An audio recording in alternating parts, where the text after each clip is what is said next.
Right then, here we go, kids. It's Cambridgeshire Day at Newmarket, where there's plenty of group action as the youngsters take centre stage. The cream of the crop is the Cheveley Park and the Middle Park, while over in Ireland we'll be checking in with Caroline for the Beresford, another top juvenile race, and the Goffs Million. More of that later, but to get things underway is the Royal Lodge at Newmarket. There's been a lot of money going down this week for George Bauhay's Beau Echo, but boys, I'm going to buck that trend and go for Daytona instead. It could be that Beau Echo has flattered to deceive in his first two starts. I'm not knocking his last race though. He got headed in the final half furlong, but rallied gamely, ultimately coming out on top.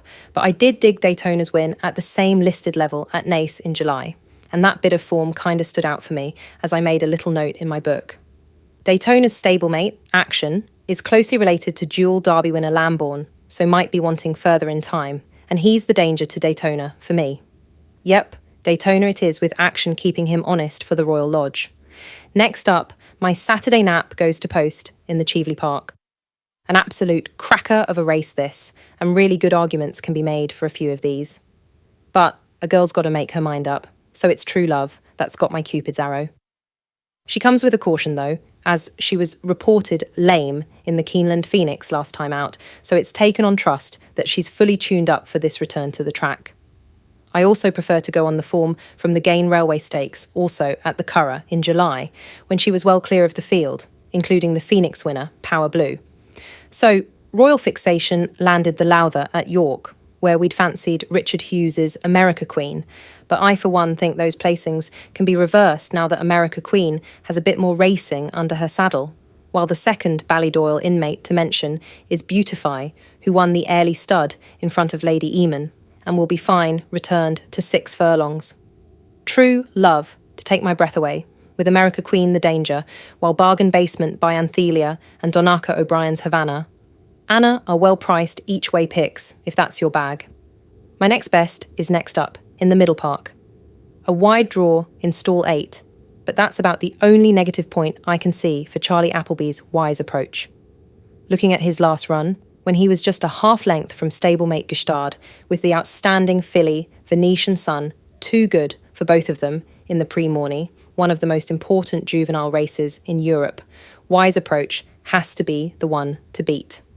Now then, Clive Cox's Coppel didn't show his best in the Prix-Morny, but is better than that, while Aidan O'Brien's Kansas has a knack of nearly getting there over 5 furlongs, so should relish the step up to 6 furlongs here. Joseph O'Brien's The Publican's Son outran his odds last time, so has some appeal under O'Sheen Murphy, but they've all got a beat wise approach, despite the draw. Now, over to Caroline for the Beresford at the Curragh. Thank you, Jaysella, and here we are at the Curragh for the Beresford. I'm thinking that this Group 2 can go to Ger Lyons Geryon, who wouldn't have to improve much from his last run here to take this.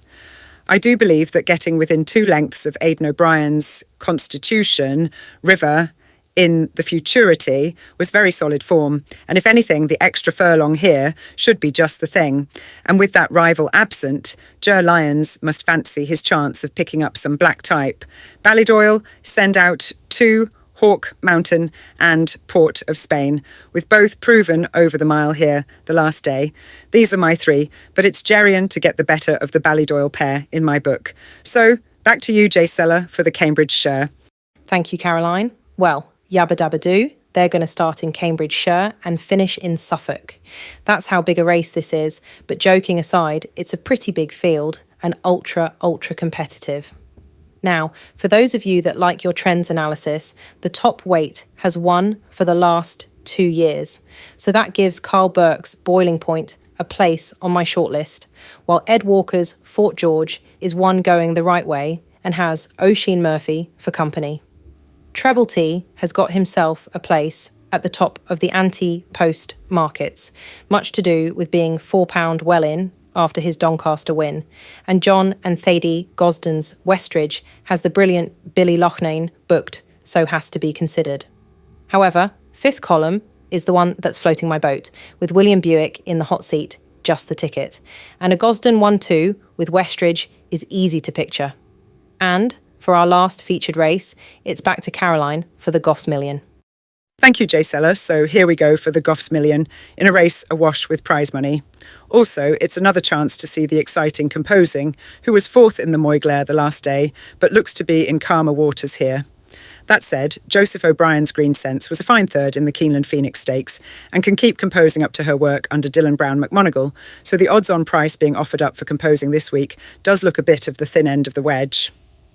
However, Aidan O'Brien's in flying form just now, so it's going to take a braver lady than me to say Composing is going to get beaten, just that it could be closer than the prices suggest. There could be a bit of rain about, which would play into the hands of Green Sense, but Composing, I suppose, just about edges it on balance.